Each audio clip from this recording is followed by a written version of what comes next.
176. The Cathars. Chalcedon Position Paper, number 63, June 1985. One of the most prominent anti-Christian groups of the medieval era, which masked itself as true Christianity, was Catharism. They were a Manichaean or dualistic people whose doctrines have deeply influenced and infiltrated into Christianity. In fact, most of the underground forces which earlier and later worked to undermine and destroy Christianity were dualistic.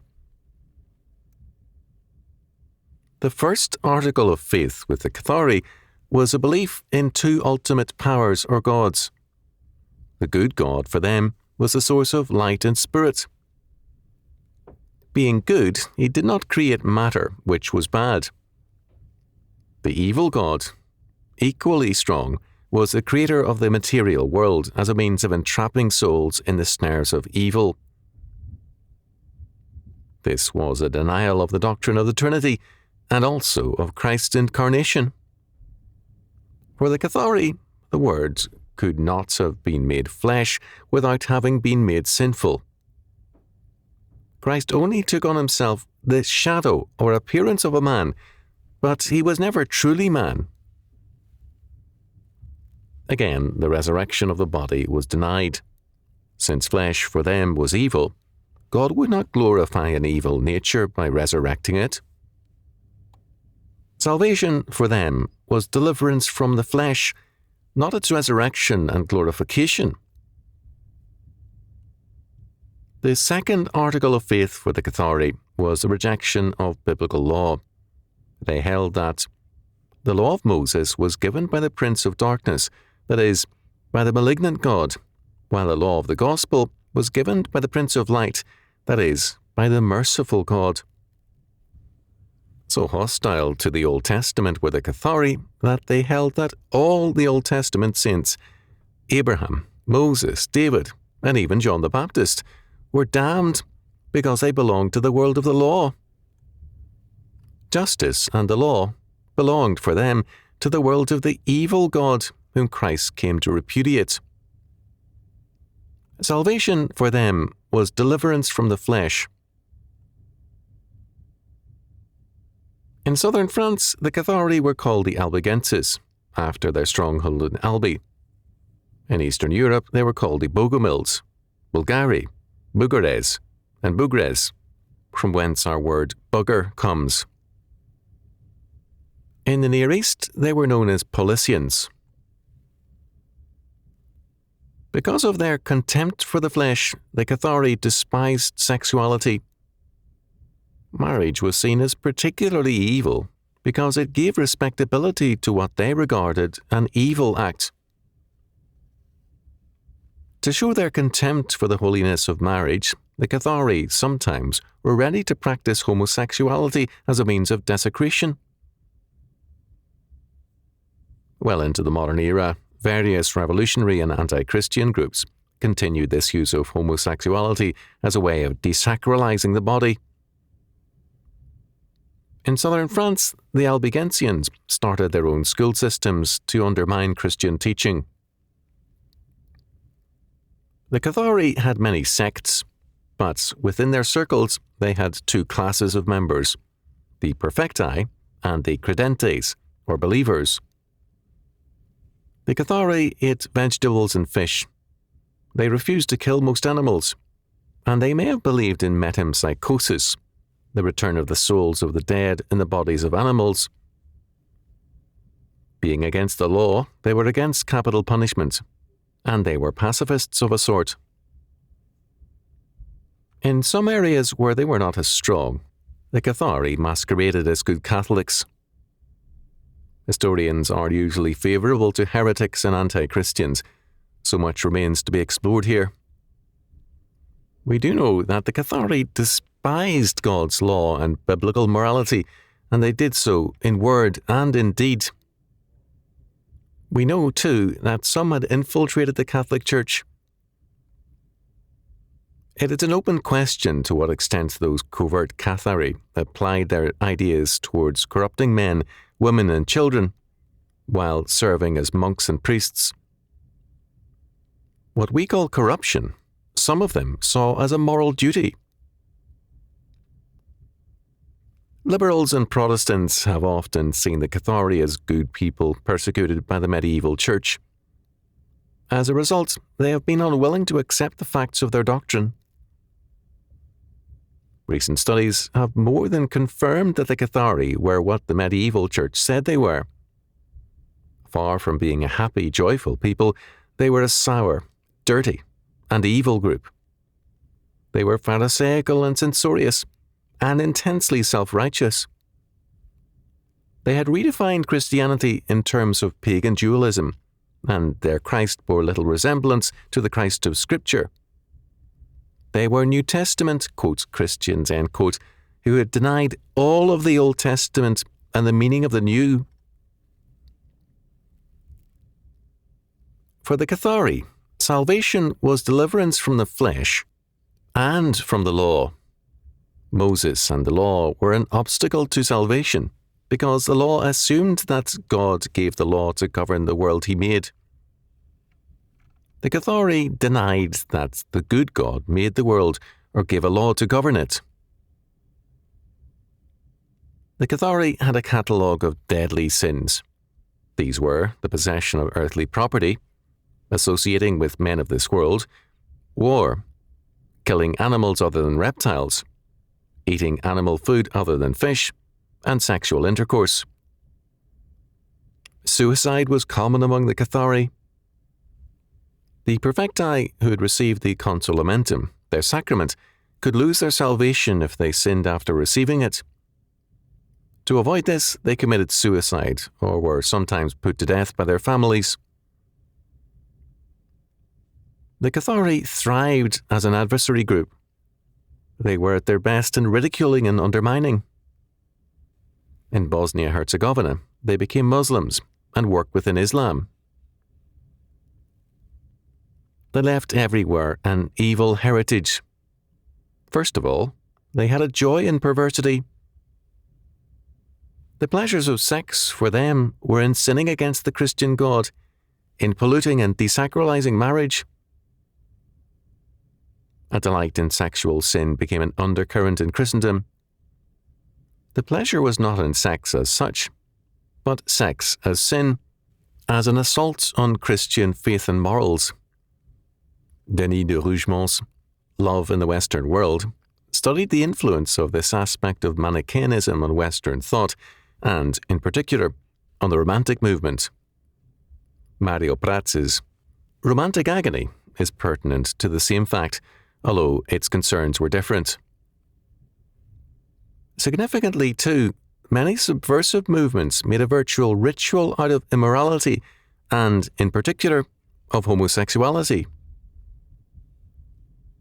Second, the Cathars hated property because the ownership of houses, land, and things meant a concern over material things. Dualistic cults, on gaining power, legislate against private property. In fact, the first communist revolution, the Mazdakite Revolution in Persia in the 5th and 6th centuries, required the total communization of property, money, and women. It also required incest within families to demonstrate adherence to that dualistic faith. The Christian Armenians resisted, and among the martyrs was Isaac, bishop of the Rushdoonies, and in the war which followed, AD 451, the troops of the Rushdoonies are listed as very active by the ancient chronicler Yegishe. The contempt for property and for material things is contempt for God and for His creation. It is a way of despising His good gifts and the godly uses we are to make of them. It is a rejection of the dominion mandate, Genesis chapter 1, verses 26 to 28, to exercise dominion and to subdue the earth and make it God's kingdom. Christians are all too deeply infected by this Manichaean strain. Third, pacifism was advocated by the Cathars. This great profession of being lovers of peace did not make them less active in waging war against Catholics. In the crusade against them in southern France, they took a heavy toll of their enemies. By professing to be peace lovers, they gained credit for pacifism while being ready to wage war. They were strong for the non-killing of all non-reptilian animals, but they were prone to suicide and murder. They had no sound perspective on human life and animal life. Fourth, their hostility to marriage made them enemies of the basic institution in God's created order, the family. Being married and having children was for them evidence of imperfection and sin. Europe and the churches did not follow the Catholic prescription concerning marriage, but it is strange that what was in Scripture the key institution has been, until recently, so little studied by scholars. Our view of culture is warped because it is not family-oriented. Fifth, Catharism placed all the emphasis in salvation on what man does, none on what God has done through Christ. The Cathari were strong free will advocates. For them, all men have the principle of self-salvation in themselves, their souls. Man's soul is good, and man needs only become spiritual by an act of will, by renouncing material things, and he can be saved. Christ came to make men spiritual, because for the Cathari, spirituality is, by definition, good, and matter, by definition, evil. For them, there was no true fall, only a commingling of matter and spirit, and salvation was separation from material things and from all adherence to material or physical things, such as marriage and property. Sixth, the Cathari were totally antinomian. They hated and denied biblical law and declared it to be the work of the evil God of the Old Testament, the Creator God. As a result, the Cathari could not create a social order. They were a negative group. By their spirituality, they were, by choice, irrelevant to life's problems, battles, and victories.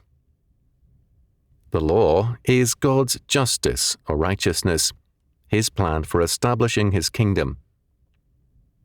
The Cathari denied the law of God and the very idea of law, because law seeks to order the historical, material world in terms of a religious faith. Our faith determines what kind of law and order will govern and direct society. Islamic faith and law give us one pattern, Hinduism another, Buddhism still another. The biblical doctrine of order is set forth in God's law. The Cathari were, by their faith, hostile to all order because they rejected creation, matter, and history. Salvation for them was withdrawal from history. In this respect, they left a deadly legacy of antinomianism and false spirituality to the Church. Catholics and Protestants have often alike been infected by the Catharist retreat from history. When we strip the anti-Christian glamorization from the Cathari, we see them as a sad, retreatist group of people with no real future because of their rejection of history. Marc Bloch in Feudal Society, cited by Jaroslav Pelikan in The Growth of Medieval Theology, 600 to 1300, said, "If I were to sum up in 2 words what I believe is the essential message of medieval thought, I would say, it is the spirit in which it restated tradition, and this spirit is faith and joy." A Catholic scholar, Friedrich Heer, in The Medieval World, described the sense of great joy and inward freedom, which marked the early Church and many centuries after. As the medieval era progressed, this joy gave way, Heer said, to feelings of terror and estrangement, and a fearfulness before God. The burden of sin replaced the freedom of forgiveness. This was not all. the leadership had left the faith, as Hia pointed out. In the Italian cities of the 12th and early 13th centuries, it was tacitly accepted that highly respected noblemen and women were heretics. Indeed, in Italy, at this time, nobile was synonymous with heretic. The Cathari had left an ugly inheritance. Spirituality had come to mean impracticality and retreatism. Christian thinkers were becoming irrelevant, pietistic, and mystical. The same is true again in our time, and its consequences have been deadly. Christianity is much more than a spiritual religion. It is faith in the Creator and living God, Father, Son, and Holy Ghost, who requires of us that we occupy till He come, and that all things be brought into captivity to Christ the King. The crown rights of Christ the Lord require this of us.